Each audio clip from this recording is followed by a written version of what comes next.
Yeah, so something I just gotta say, I respect Tuma a lot, Ali, and the reason why is you know how it is in this game. It's not easy to find people who are genuine. It's not easy to find people who actually are good people at the end of the day, right? I mean, we've been Right. in this for a long time, right? So it's like people that I fuck with, we've known each other since the beginning. It's like, you know what I mean? It's a very small circle at the top, man. And then there's a lot of people that come and go, and they're in and out. But some people are just here to stay, and I cherish those people, and that's what Tuma is to me. He's one of those people that has always been the same, always consistent, and is one of your friends that motivate you to do more, basically, if you know what I mean.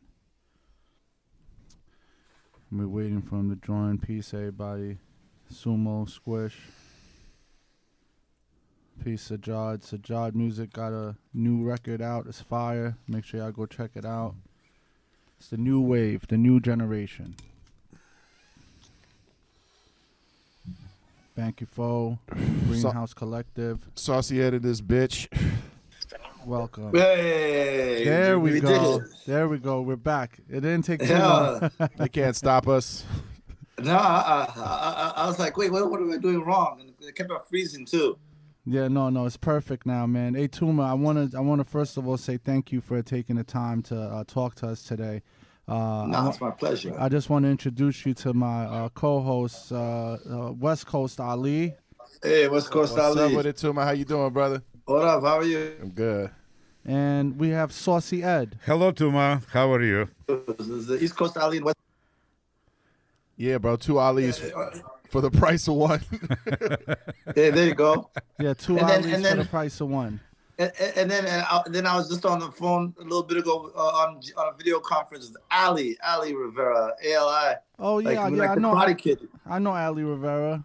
Yeah. No, I remember. You guys think is like Karate Kid. Remember Karate Kid? Ali with the eye. Yeah, exactly. Yeah. So And everything. so Tuma, man, how you doing, man? I know I just spoke to you yesterday, but how are you holding up, man? What are you doing to stay busy during these times, man? I'm observing, man. How I like cultural observation. I'm just watching to see how the culture is changing amidst these circumstances, and what part of the culture is going to remain a permanent shift. You know what I mean? And especially out of the way we take in content and entertainment. For Yes. sure. The way we consume entertainment is changing for real. Oh, all of us are seeing it before our eyes, all at the same time, in real time. Even what we're doing right now, literally, is a big part of that shift. It's crazy. We've never been able to do this at this ease. You know what I'm saying? Like it's like so to be able to take advantage of technology to the fullest. That's what I'm most excited about. But how about Ali? How about when we get used to this? How about when just the same way I was just talking just a second ago, Doug Ford, when we had paper pictures and we liked the paper pictures, but we saw how convenient it was and how many pictures we could take with digital and how we could Photoshop and how we could share them with more people, et cetera, et cetera. How about when we get that realization for this, Yeah, no, that's a hell of a analogy to put it at, because you're right. Who prints photos? I mean, you know what? Recently, I discovered the Walgreens app where I could go on there and click my digital photos, and then they'll print it, and then you just go pick it up. So I've been doing that to some of the pictures of my kids, because I realized, wait a second, I don't have a photo album that I could show people when they come in. You know what I mean? You do have a photo album. It's called Instagram. Yeah, I know, but I just can't show that to my mom. I want to send one to her. You're 100% right. But you know what? I don't really post my kids too much on the Instagram. I mean, you guys are all in my close friends, so you guys might see some pictures of my kids, but I don't really share it publicly. I try to keep them private as possible. As I can, just because their father wants to be on live. I don't try to throw them on there all the time. No, and also you get them. I think there's a safety issue. You know what I mean? Yeah. In terms also. of like the repetition. They're young kids. They You know what I mean? It's they don't know who knows them, and then the other people are like, oh, that's so and so, you know, Yeah, and man. everything, you know. Hey, Tuma, I wanted to ask you something, and I'm sorry to do this, but we got to celebrate change, and and that's the reason why I'm bringing it up. But I seen you put a post today about it's been 26 years since the genocide in Africa, and people forget like how serious that was. I saw you post a number, and it was 1 million people in a month, right? Like, I mean, in 3 months, in 100 days, 100 days. 100 days, 1 million people. I mean, that's like really something. And this was in the Congo where you were at, or was No, the whole this was of Africa? in Rwanda. This was in Rwanda. I was born in yes. Congo, but You remember the this hotel happened in Rwanda? The Tutsis and the Hutus. and the Hutus. Yeah, I do remember. Yeah. That shit was real. But the thing is this. But the one thing about that, and the thing about things like genocide is they don't happen. It's not like it just happens overnight. There's a lot of build up to it. There's a lot of dehumanization that happens. There's a lot of rhetoric that becomes accepted. Right, a lot of divisiveness. Divisiveness, and then also there's smaller steps that lead up to it. Because even with 1994. There was some. There was a few. There was 1959, 1972, 1990. There are a lot of Tutsis that had been killed at that time, and a lot of more Tutsis left Rwanda than there's so many Tutsis left. Like my family, we had left to Congo, Zaire or Congo, whatever you want to call it now. And so what happens is. So it had been building up for 35 years, you know what I mean? And then that was just the big one, you know? And then before they used to kill educated men and then leave women and children, that one they killed everyone, men, women, children. Like in churches, people thought they were safe in churches, and then they would get killed, literally. Yeah, More or less, you know? Yeah, no, it was horrible. I mean, I remember as a kid, that, and I also like lived in a war zone as well. Like I lived in Iran during the Iran-Iraq war. So like I know how it is when you're like, damn, I'm even gonna survive this. Like you start making your peace at a young age.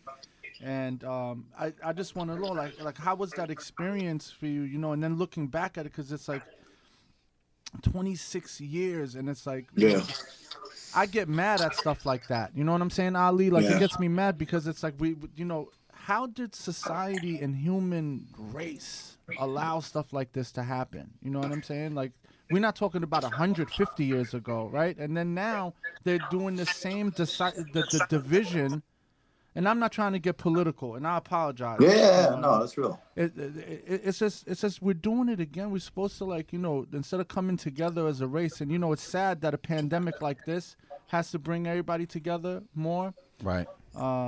But it's still not all the way doing it. It's like people are still acting like they're like two different sects, even in this country, to be honest. Yeah. Right. Well, now I feel like we're all together as one because we have the same struggle. Like everyone, it doesn't matter who you are. Like the human race has one struggle right now that I think supersedes all struggles, and it's gonna bring a lot of people together, and I think it is what it is, bro. It's just life, and we're it's just another phase that we're having to go through. But Tuma, man, I wanted to talk to you a little bit more about that little situation, not a little situation, but the revolution in Africa. How old were you when you left the Congo? Well, so I left the Congo when I was 5, right? Right. And then we came to the U.S. We lived in the U.S. for 8 years, and then when I was 13, we moved to Zimbabwe. And where did you come to the U.S. when you first came? Iowa. Why Iowa of all places? Because my dad was going to grad school in Iowa. You know what I mean? Okay. Yeah, that's the immigrant life, man. You go where the jobs are, where the schools are. So that's UI. You're not like, hey, where's the quality of living? Hey, you don't make those choices like that. Of course. So he went to UI. Yeah, University of Iowa. Yep. All right, amazing. Yeah, so he went to grad school, University of Iowa. And by the way, let me tell you something about my childhood in Iowa. When my early childhood is, I loved every minute of it. Like I didn't know what else existed. You know what I mean? You know what I'm saying? Of course. Like, so for me, talking about going outside or delivering newspapers or Little League Baseball or watching reruns. Let me tell you something. You got a real dose of America, bro. You didn't go to like big city, immigrant-filled cities. You went straight to the American hub. No. But my part of Iowa City was immigrant-filled. Oh, out. Because we lived in, because in the first years we lived in Hawkeye Court, which was married student housing. So those were the older students at the University of Iowa who all come from all the other different parts of the thing. So my babysitter was from Panama, was Afro-Panamanian, and we had people from Saudi Arabia, Zimbabwe, and Sierra Leone at Hawkeye Court. We had people from Korea. My best friend was from Korea. You know what I mean? Like literally. So we didn't. So for us, it was immigrant filled, but it was only our part of town. You see what I'm saying? Because it was a college town. It was only our part where married students live. Because other students in America are usually single and drinking beer and all that stuff, you know? Right. And everything. And you said your father was there for grad school. What was he going to school for? He was doing his PhD in English literature. So he was doing his PhD while we were there. Wow. Dope. Came from the Congo and got a PhD in English literature. Yeah. Incredible. Your dad's a legend, bro. Yeah, you know? Okay. So then we moved back when he got a job in Zimbabwe that we moved to Zimbabwe for. That's why I spent all my teenage years in Zimbabwe.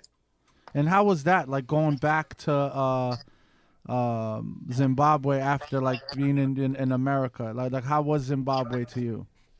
It was a culture shock. Like at first, you know what I mean? At first none of us wanted to, like, so, you know, when you grow up an immigrant in America, your parents are always threatening you like, hey, if you don't behave, we're going to send you back to Ngungu and you're going to herd cows, et cetera, et cetera. So That's at first it felt like, you know what I mean? Yo, listen, Tuma. Tuma, you know I'm Persian, right? I'm from Iran. Yeah, I know. So I get the immigrant lifestyle, bro. Like my parents came here, like my dad came here. You know, he was cooking for a family. You know what I'm saying? But he ended up opening up the first Persian restaurant in New York. Yeah. Oh, that's hard. You know, so it's like that's why I respect. You know, the drive and the immigrant, or like even our fathers, because you got to give them credit for what they did, man. It wasn't easy, and you know, it took a lot, man. So, so now you in Zimbabwe, and I'm sorry, I get off topic. I start talking about myself. I like talking. No. But I just want to tell you that I feel you. I understand what you're saying. But what happened was this is. It was a culture. So at first it felt like a punishment, like, you know what I mean? But I loved it. You know what I mean? Quickly, I was 13 years old, assimilated really quick. You know what I mean? Learned the slang, you know, et cetera, et cetera. Just, you know, I loved it. I enjoyed it so much, you know? Yeah, and it made me who I am today. And so if I didn't have that experience, I wouldn't be who I am today. You spent your high school years back in Zimbabwe too? And even a little bit of college. I even went to college for a year and a half in Zimbabwe. That's killer. And so what year are you back in the United States? I was 19, so I was almost turning 20. I got here December 94. And what fuels that decision for you to leave Africa and come back to the United States? Because by that time you're playing ping pong. You got the best back and forth of going to Africa and the States. So what made you go back? School, university, college. It was always the plan. The plan was always to come back here for college. Okay. So I did my first year and a half. My dad was smart. He's like, the school I went to was an American system. He's like, you get your general courses that you can do at any school. Here, I'm not, because it's going to be more expensive to do it there, and then transfer once you got those general courses. You know? Yeah, you did the community college hustle, but you just did it in Africa. In Africa, yeah, exactly. Yeah, Amazing. Pretty much. Amazing. Yeah. Now, let me ask you something. Do you feel like that back and forth between the U.S. and Africa helped guide or fuel your knowledge of music and your understanding of both sides of the world? Nah, that's my dad. Okay. That's my dad. That's like that would have happened regardless. Because of the way I grew up, all the music my dad was playing and how he used to collect records and talk about them and play them over and over again and always drop little factoids and all that stuff. So that was so the probably like the bouncing back and forth of the cultures. Yes. You know what I mean? Right. Like having and also even hip hop he didn't listen to a lot of hip hop. We barely listen to any hip hop. So that became like my thing. You know what I mean? So it was like, what was your dad listening to at the time? Like, what do you remember him when he was in the States listening to? Oh, in the state. Oh man, everything. This is a good question. I'll tell you why. Because at Revolt Music Conference, Ebro asked this question, and I was unprepared for the question, and I walked off that stage. Shout out Ebro. I gave the worst examples, now I'm gonna give you the answer that I wished I had said at Revolt Conference. Okay. Yeah, I'm gonna tell you. I'm gonna tell you the answer. Right. Okay. The answer. My dad had a very Pan-African taste, where he listened to a lot of music from Jamaica, Jimmy Cliff and Bob Marley. He listened to a lot of music from America, like Yarbrough and Peoples and Sister Sledge and Anita Baker. Wow. He listened to stuff from England, the Sade's and all that stuff. Okay. And he listened to a lot of stuff from Africa, Congo, Franco, Rochero, TPOK Jazz Band, R.I.P. Manu Dibango. You know what I mean? He listened to a lot of that stuff. So what happens all fire, bro. Yeah. But eclectic though, very eclectic. Yeah, very eclectic. But wait. But that's just the Pan-African part. But also the thing is this, is he also listened to a lot of like very like classic rockish, but it would be considered like pop rock, right? Very melodious stuff. So I also the Eagles and the Eagles, of course, the Beatles before. And then some of the less popular stuff like Skeeter Davis, or you know what I mean, like really John Denver. There was no reference to what was cool and what was not cool, right? They have in America we that's whack. No, listen. I've learned a long time ago that there's only two genres of music: good and bad. That's it. Yeah. There is no other form of genre. You know. So shout out, Jules. Check this out. See, behind me, I have John Lennon and Bob Marley. That's my dad's influence. You know what I mean? Dope. Yeah, that's my dad's influence. You know. Very dope. So let me ask you something. So like, you went to college here. Like what did you go to school for, and what made you want to get into the music business? I went to school for economics. What's up, Jules? I went to school for economics. University of Iowa. I went to BYU for a year, and then I transferred to University of Iowa. But economics, you want to talk about immigrant experience? My parents, who came back to the United States, wanted me to be like an accounting major because you could get jobs. You know what I mean? Because remember, they make sacrifices, and they want you to like do the things that's gonna like you're gonna be okay. Yeah. Mine's wanted me to be a lawyer or a doctor. Yeah, that's every immigrant family, lawyer, doctor, everything. What happens is this. So what happened? How do I do this? I just want to tell somebody. I'll just call them back later. That's okay. That's fine. Economics. While I was doing the classes, I just liked economics. You know what I mean? I liked the fact it was a social science. I liked the fact that it was a social science. I just liked it. You know, and then also I told my parents I was going to be an entertainment lawyer, so I went to New York and interned for Theo Settlemyer. Yeah, all right. Shout out Theo Sotomayor and Associates. Yeah, Theo Settlemyer. Theo Sotomayor beyond a legend. He's a quiet legend. Yeah, you know, he doesn't. People don't know. You have to know about Theo to, you know, in one of those situations. Yeah, not for sure, man. And you know, and then how did you get into doing what you do now, man? Because you like drive the music culture, and you know, for everybody that's on. I mean, I know you for a very long time. Like we got a lot of experiences together. But I mean, I remember MTV. I remember Revolt. I remember Spotify and you know, Rap Caviar and what you did there. And then you know, and now you're like just you know, I see everything you're doing globally with YouTube and YouTube Music, and I just wanted, you know, like a lot of times people look at what you're doing and they don't actually know what it takes to do what you do. You know what I'm saying? That's what that saying where they say, like, you know, walk a mile in my shoes. Tell us how it is to walk a mile in your shoes, man. Well, the interesting. So you're talking about the MTV and Revolt and Spotify. Before that, in between MTV and Theo, I interned and worked for BET for 4 years, from 1998 to 2002, right? Mm-hmm. And one of the things in that experience basically made me do music programming, right? So that's really my core competency. That's like what I know and everything. And so what happens is learning from that, being able to kind of hold on. Hold on.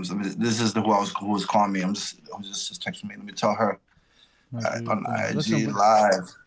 Yeah, little baby. Shout out our sponsors today. Saucey cake. Oh, that's hard. That's hard. You know we got Saucey Ed. Shout out Alex Todd. You guys are. That's hard. So you were telling us about the BET days and the 4 years. So that's why I learned a lot at BET.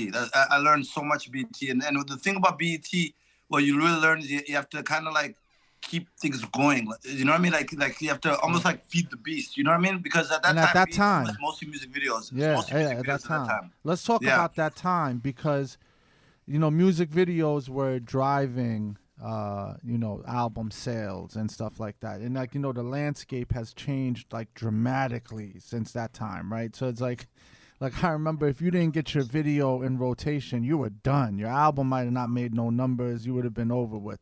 But the question that I want to know is, like, how did you know that you was right on like decisions of like, no, this one's gonna go, like, because it got to be hard for you because you getting so much new music coming in every day, right? Yeah. And then you got the staple artists, right? You got the Jay-Z's, you got the DMX's, you got these guys that's coming, but then then there's the ones that you got to give the chance to because you're the gatekeeper. Like, how do you know, like, hey, this is gonna go? Well, the thing is this. First, I want to give credit to where credit's due. And the real credit goes to the people who build the foundation of the groundwork, or the whether it be the buzz in the streets or thing. So the managers, the A&Rs, those are the ones who are taking the real risks, right? So by the time it gets to us, it's the risk is less because you've already witnessed proof of concept, right?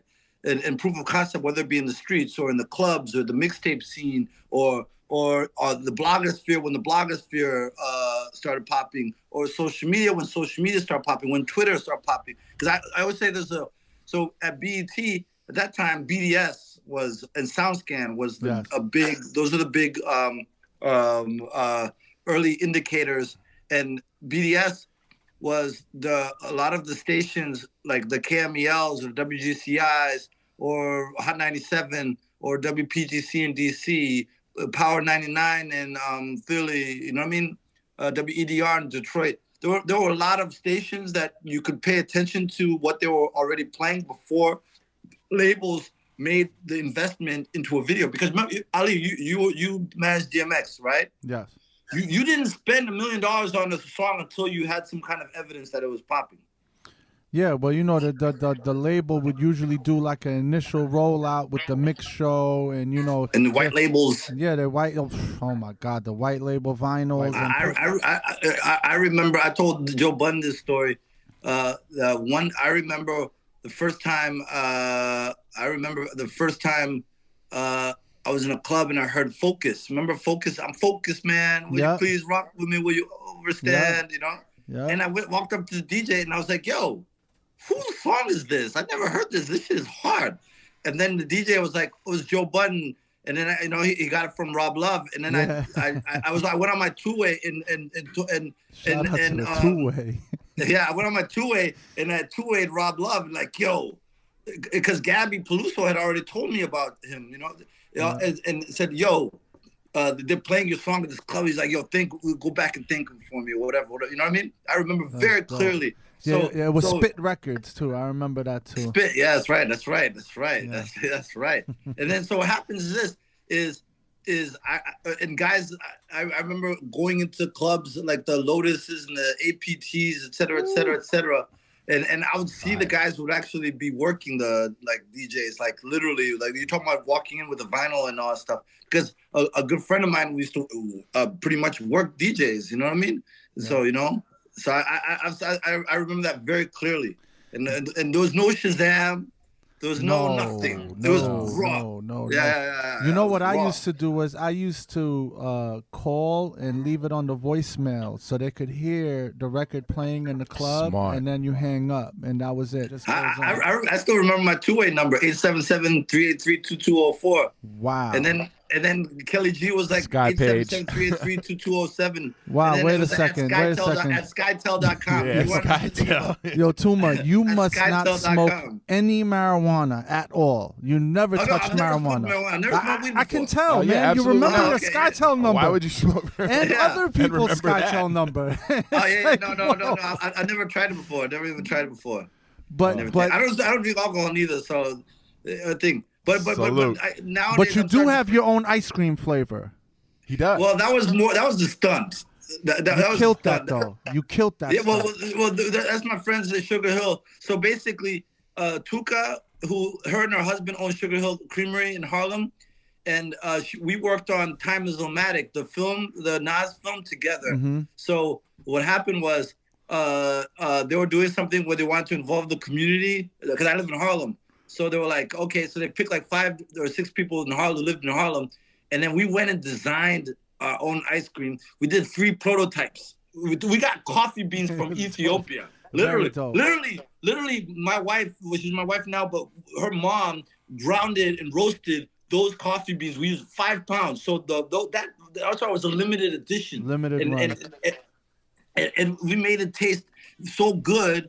Like literally, we tried the milky flavor coffee ice cream. We tried it with Ethiopian bread called dabo. The texture just didn't feel right. And then we tried that. We had the taste testing at my apartment, like Lior and Naomi and D Speed and all these people all came over to my apartment. They even like tested it and they were like, "This is the flavor. This is the flavor." And then we chose the flavor that won.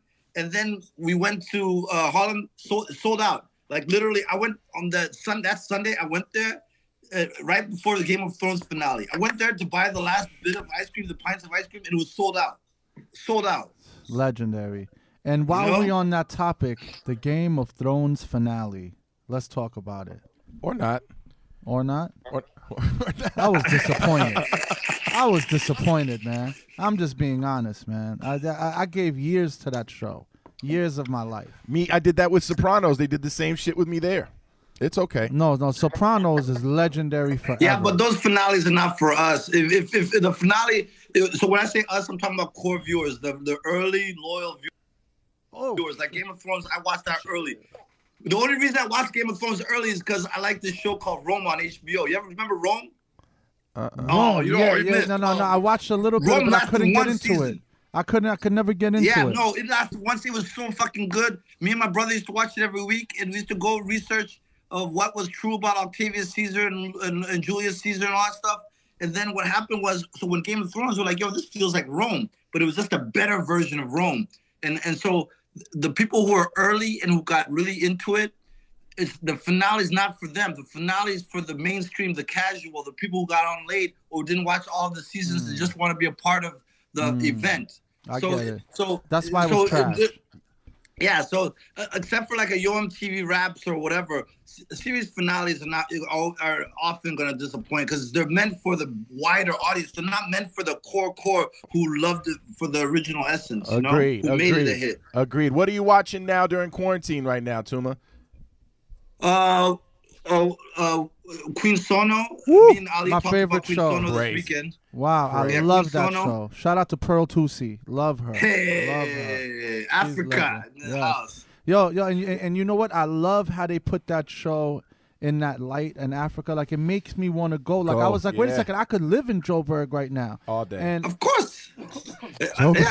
Joburg's beautiful, bro. And no, it's so beautiful. And it's like, I'm ready to get out. But anyway, we won't talk about that. But I want to, since we're on Queen Sano, can you tell me the true story about that, like what's that's based on, loosely? So I was telling Ali this weekend that Queen Sono, around the 3rd episode, that's when I started realizing the parallels between Chris Hani. So Chris Hani was the big activist in Africa, in South Africa, during apartheid. Right before apartheid fell apart, he was murdered in front of his daughter. right, in his front yard by Javier Bier, the Afrikaner Wit Broederbond, which is like the Afrikaner White Brotherhood, which was like a neo-Nazi group. And so what happens is, if you watch the third episode, when they go to the house and we find out there was someone bigger than the guy who supposedly killed Queen Sono's mom. Yep. That felt like Chris Hani. That felt like Chris Hani, where everyone was like, yo, this is bigger than Eugene Terblanche or Javier Bier or whatever.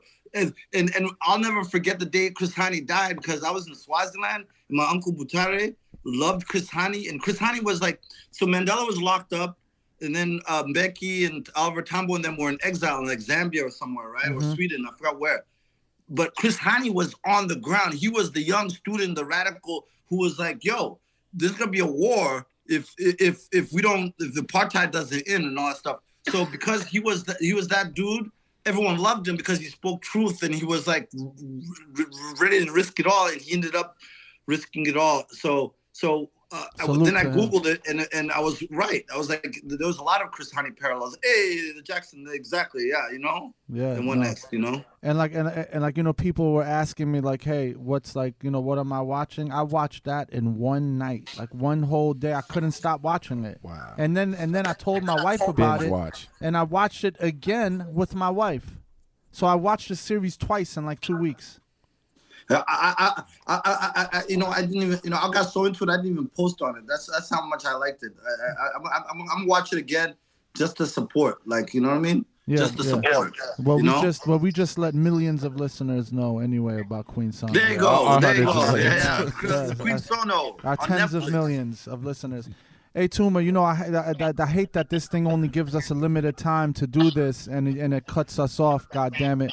But there's a couple of things that I wanted to touch on with you, man, that was really like legendary to me, man. And I want to talk about what you did bringing Dipset back together and doing that reunion show, because I want to thank you, because for you doing that, it allowed me to do the documentary on their next album. And, you know, that's amazing for that. But, you know, tell us about that, because that's like, and I'm going to, you know, that's going to lead into my next thing about culture and how people use that word so loosely. But, you know, Dipset is part of our culture, hip hop culture, right? Well, you know, that was very organic, and I don't want to take too much credit, and I'll tell you why. I think everything happens for a reason. I think all of us are in where we are for a reason, if we actually utilize. So in that that's situation, deep. No. So I think that was God, and that was God's plan, and I happened to be the instrument, or, you know what I mean, in that very moment. And what happened was,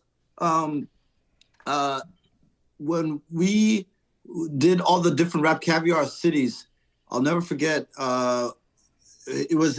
New York was different. Like, there was something different about New York, right? Mm-hmm. It was what we had done in other cities. We didn't know if we could pull that off in New York, because in New York, people have a very strong, like, anyone who's lived in New York knows. You can't even describe it. Anyone who lives here knows.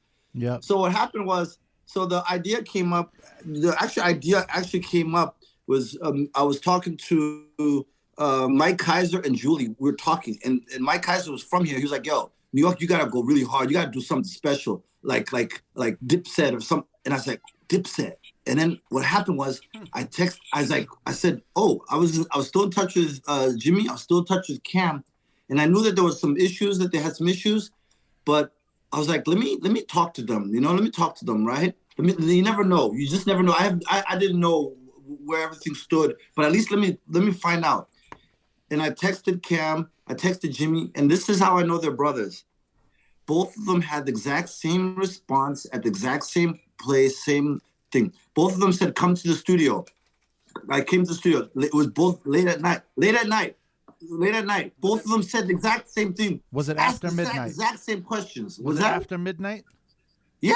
Yeah, it's Vamp Life Hours. Vamp Life Hours. Yeah, for sure. So both of them were like, "Yo, come to the studio." Both of them were in studios. And this is like maybe 1 or 2 days apart. And both of them were asked the same exact questions. Like, "Yo, what did Cam say?" Well, what did he say? The exact same questions. And they didn't even know it independently. And then both of them were down, and both of them gave the same reasons. It had nothing to do with the thing. Was like, for the culture, let's do it. Like, let's do it. Legendary. Right? And so what happens is, that's why I was like, I was in the right place, the right time, and then luckily or blessedly was able to take the right course of action. And you saw how New York lit up. I've never seen New York like that. Listen to me. Dipset could not get into their own show. Listen to me. Tuma was outside fighting. All of Brooklyn showed up. All of the Bronx showed up. That shit was like, I didn't get in. We're talking about Ali. I didn't get in. Listen to me. I didn't get in. Listen to me. Randy Acker told me he was outside with Tuma. Trying to argue to get Dipset in. And that's how crazy it was, because that's how just New York gives it up for Dipset, man. It's a different type of vibe. Come on, it's history. And by the way, and Ali, I prayed so much that night. I probably never prayed more in my life than that night. I was praying with my eyes open. I was literally like, Lord, please nobody get hurt, because there was so many people trying to get in. Like, I'm talking about, the artist entrance had like hundreds of people. Like the front entrance, people with tickets couldn't get in. It was the New York Police Department lined up so heavy. It was really like, and Cam, they were giving us a hard time getting Cam in, and then there was all these other issues. So what happens is, I was just praying and praying and praying. I kid you not. I don't even want to act like there was another solution. I was walking around like a zombie. I was actually praying. I was like, Lord, please help everything to work out. Well, Cam had left at one point. A police officer disrespected Cam at one point, and he had left. And we walked to like 33rd Street. We walked to like 33rd Street behind him, and people started following us. Like 70 people following us. And you know what that post office on 3rd. We had to get 2 Uber SUVs to bring Cam back, because it was like a police officer disrespected. He was like, I don't want any problems. You know what I mean? He was like, I don't want problems with the police for. That night can be a movie in itself. That night can be a movie in itself. Yeah, that's like Get Him to the Greek for sure. Yeah. Let's talk about that one for sure too. Man. Yeah, and then there was so many people there on the stage. I didn't even get in. I saw the pictures. I was there in the early part, and then I walked out to handle stuff, and then I ended up hanging out at the Dunkin' Donuts across the street from Hammerstein with 1985 from Division. Me, him. I saw Fuzzy. You know what I mean? With like Fuzzy. Wow. Yeah. I was like, so I was like, because the problem was, if I got in, it was gonna start a riot outside, because people were like, "Yo, get me in!" And I was like, "I can't get in. How am I gonna get you in? I can't get in." So what happens is, dedication. I just walked around. People, I even got threatened by 1 or 2 guys who were like, "Yo, like you know what it is." I'm like, "No, I'm fuck like, those out guys. of here." Fuck those guys, man. Yeah. Tuma, man, look, it's so crazy, because it's like, I know I've worked with Dipset, so I know what it is. It takes literally a team to do it. It's not. I did it. It's like a dozen or so people at least involved in like making. There were people on the inside. Brittany, British, Randy, Sean G, Emmanuel, Panicker. There were so many people on the inside and the outside who were trying to coordinate a smooth entrance without. There were literally, when I say so many people, and it wasn't like it was like it was serious. It was not a joke. I'm not, you know what I mean? Like, the body language was serious. You know what I mean? Yeah, it was serious. And look, but luckily and blessedly, it worked. And they were able to, like, people they were able to see how much New York loved them and appreciated them, and the cultural impact that they made on not just New York, but hip hop in general, the culture. So that was the beauty of that night, you know? Yep. And then they ended up doing their first album in 10 years. Yeah, which is beautiful. That was beautiful. Yeah. You know? Yeah, man. So, wow. I was gonna say, tell us your wildest story, but it sounds like you just told us your wildest story, right? No, that's not my wildest story. Tell us your wildest story, man. Yeah, we want to know, Tuma. How much time do we have? we probably got a good 8 to 12 minutes. Yeah. Okay, all right. Before they cut us off. The wildest story. Okay, I'll tell you my wildest. And I told Fat Joe the story. Well, Fat Joe was there, and 50 Cent was there, and he knows the story. He remembers very clearly. It was when Fat Joe and 50 were beefing, and we had the VMAs in Miami, and I was assigned to 50 Cent. And R.I.P. Chris Lighty, James Cruz was there. James Cruz. Yeah, and basically 50 of them showed up with Mobb Deep, and MOP was assigned to the G Unit at the time, and Tony Yayo just got out of jail. Mace was about to New sign York with them. shit. Yeah, and then basically they showed up with Game Over T-shirts, the Game Over, and you could remember Game and 50 started beefing. Yep. And 50 and Game were nominated for 50 and Game were nominated for what do you call this thing? VMA for Hate It or Love It. And they were beefing the same time. Beefing at the same time, and they were on the same label, and both of them were like, if I win, I'm going up there to accept the award. Wow. And then you had Mobb Deep wearing Game Over, and then you had Fat Joe and them there. Fat Joe was introducing the reggaeton medley, and I'm assigned to 50, and so many things happened in one day. I ended up having to write it all down because I've never experienced so much in one 24-hour period. That just sounds 50 crazy. of them left Prodigy and Havoc on accident, like at the exit right afterwards. The Miami Police Department mistook part of 50 Cent's crew for Terror Squad. They thought it was Terror Squad, so they thought, because they were leaving, and we had a drill. Like, as soon as the performance was over, go to the bulletproof vehicles, and this is this and that. And so the guys were off camera, rushed 50 of them, but they were part of 50's crew.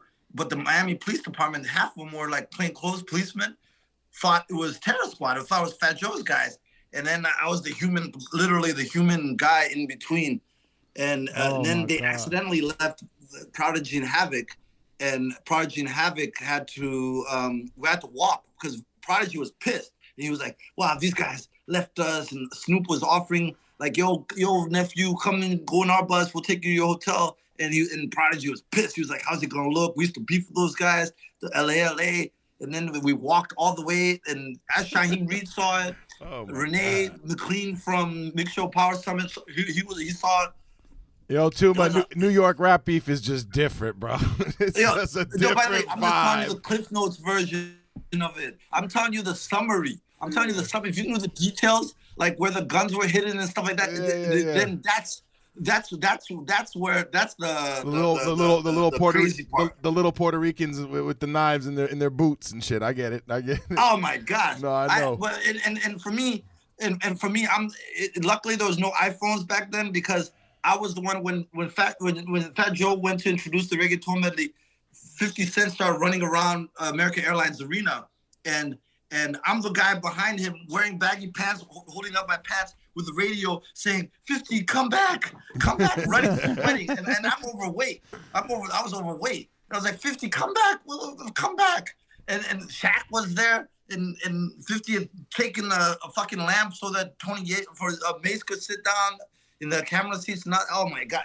We had George Bush's daughters were there. Jenna Bush and them were there. And George Bush I heard they like to party. And we were like, nothing can happen here. Nothing. Because we have the president's two daughters at this VMA. You know what I mean? Like, there was so much shit in 24 hours that I swear to you, that's and so much shit could have happened. That was the worst part. You know what I mean? There were so many moments. Lucky you made it out alive. You could have took a breath the wrong way, and it would have exploded. Yeah. I'm not even. I was even gonna say some other shit I shouldn't say. Yeah, probably not. No, let's just be thankful, for surviving those times, because hip hop back then was a lot more. And I'm not saying that it's not tied into the streets now. Don't get me wrong. But it was like, if I had a problem with you on wax, when I see you, it's on. Not just that, but like people now kind of emulate each other, and it's okay. Back then, if you had somebody's style, they were gonna come see you about that. Oh yeah, for sure. No, they were gonna come see you in real life. There was no social media at that time. No. I'm not tweeting about it. They'll come see you in real life. Yeah. You know what I mean? Yeah. So the award shows was when people used to see each other in real life. Most of the time. Yeah, so that's why you always had incidents at a Source Awards or a Vibe. Remember what? Those are times Dr. Dre got stabbed at a Vibe Awards. You know what I mean? You know, they, you know, well, at least they tried to stab him. Remember? Yeah. Young Buck was there. Young Buck had stood up for him, and the G Unit guys. Yeah, crazy. You know what I mean? Man. So what happens is award show is when you used to. Me and one other guy used to look at the seating arrangements. To make sure that nobody who had problems with each other were anywhere close to each other. We used to have to, for years and years, we'd quietly look at the seating arrangements just to proofread and make sure that nobody who had problems with each other was sitting next to each other. Smart, man. Fuck that. Smart. No. They had too much insurance. MTV was not playing around. They were not playing around. They had too much at stake. You know what I mean? They were not playing around and making those kind of mistakes. No, and I always remember the security at the MTV Awards was over the top. BET Awards got high security too, but MTV is just another level. It wasn't like the Source Awards. Source Awards, the guns you were getting in, for sure. Well, Ozone Awards, when we did Ozone Awards, we had the Nation of Islam as our security when we did Ozone Awards. Shout out to the Nation. That was Julia Beverly. Yeah. The guns were still at the Ozone too. The guns were there too as well. Yeah. And things would happen, but what happened was, I remember Julia hiring. Well, I don't know if it was Julia, but someone, whoever put together the Ozone Awards, the production part or logistics part. They had Nation of Islam, like the Florida one, the Houston one, the one that was in Houston. Yeah, you know. It's so crazy how when you look at it, and you like people, you know, what we thought was important, and you know, putting our lives at risk, and you know, it's just, you know, you get older, and you know, I got kids now, and I look at it, I'm like, oh, none of that shit was worth it, man. No. And actually, you know, it's so interesting you say worth it. David Saslow, who's now the general manager of Atlantic, at that time he was head of video promotion at Interscope. When I went in between the Miami PD and G Unit and to vouch for them and say, these are G Unit guys, like, please, this is unnecessary. Saslow pulled me aside and he said, you never put your life at stake. Something was about to go down. He said, you never put your life, it's not worth it. So it's so funny you're saying it's not worth it. He pulled me right afterwards, right when everything was in the clear. He said, Tuma, never pull stunt like that again. It's not worth it. I'll never forget him saying that. Never forget him saying that. I salute him for that. Nobody. Yeah, that was David Saslow. No, he's right. I will never forget him. No, 100%. 100%. It's not worth it, man. And hey, Tuma, I don't want them to cut you off because we respect you so much, man. And hopefully this is thank you for having me. This is great, man. This is just a part one of many that we're gonna do. We're gonna need you back for part two immediately, Tuma. Yeah, no, Ali, we're navigating this technology. Yeah, man. It's surfing. We're surfing the waves. Bring the waves, tidal waves, whatever. Bring all kinds of waves. Tsunamis or whatever, we're gonna surf that shit. Yes, 100%. Hey, Tuma, what's your advice to artists now that's in quarantine and thinking that they can't do anything? Just on the outro tip, I don't want to. This is the time they have to be. This is the time they test the limits of their creativity, right? And they have to have positive thinking, and I'm kind of talking to myself too, right? Yeah. They have to have positive thinking about. This time when the playing field is leveled and everybody's at home, is being as creative as possible, like being as prolific, R.I.P. Nipsey, as possible. And because when we get out of this, the world is going to be a different place, and that creativity will be rewarded. So it's deferred gratification. It's not instant. It's deferred gratification. Deferred gratification. I love that. I just wrote that down, Tuma. You killed that. No, it's love. Hey, yo, love to you and your wife, and you guys be safe out there, man. And if there's anything you need from the West Coast, we got you, man. But, you know. Yes, sir. All right, thank you. Much love to you, man. West Coast Ali, East Coast Ali, thank you. And Saucey S. Stay safe. Tuma, much love. All right. It was nice to meet you, to know you. Wait, nice to meet you. No, but how do I don't even know how to get out of this. Okay, I see. No, I got you. No, you're with us. Be with us. Once you're in, we got you forever. Be with us. Be with us. Hey, there it is, right there.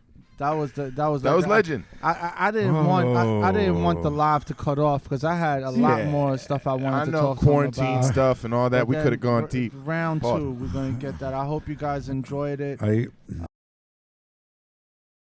I wanted to say Hold on, Ed wants to say okay. something. 1 second, but before he says that, we're gonna hang up on this live, and we're gonna come back again. And our next friend of the show is gonna be Aaron Reed, and he's gonna join us and talk about some music stuff as well. So stay tuned for that. We're gonna have Ed say his last word. We're gonna hang up, and then we're gonna come back to a new live. So please make sure you join us. And thank you for staying on this long. Chi-Town Ant, what up? What up? Chi-Town Ant. Thank you for everybody who's joining in. Young Truth. Ed, go ahead. Speak to the people. I want to just say it short. I was listening to TUMA so much experience in life. And listen, I'm from generation who knows what genocide is. You know what genocide is. Listen, I'm from generation who knows, and I remember all my life that it was always something happened in Africa and this region, and I remember listen. We don't have that much time, Saucey Ed, but go ahead. Just let us know what you're thinking. We love it. Thank you very much. No, we love it. I just remember, this conversation remind me Angela Davis. I'm from the generation who remember Angela Davis and who remember Paul Robeson, the great singer, from 50s or 40s or 50s. It's just this conversation remind me all this culture, all this part. Does it remind you of a song? Sing us the song that reminds you of. The first song, I love this song and Sing it. Harry Sing it. Belafonte. Go ahead, hit it. Down the way where the nights are gay and the sunshine daily on the mountain top. I took a trip on a sailing ship, and when I reached Jamaica, I made a stop, but I'm sad to say I on my way, won't be back for many a day. My heart is down, my head is turning around. I had to leave a little girl in Kingston town. Yeah. Down at market you can hear ladies cry while on the hat they bear. Ackee rice, saltfish are nice and the rum is fine any time of year. But I'm sad to say I on my way, won't be back for many a day. My heart is down, my head is turning around. I had to leave a little girl in Kingston town. Stay healthy, be safe. Be with us. Be with us. He fucking killed that shit, fucking Ed. That was lit. Fucking lit. Oh, thank you. Okay, no problem. I put my mask on when he was singing. But thank you, everybody, for joining.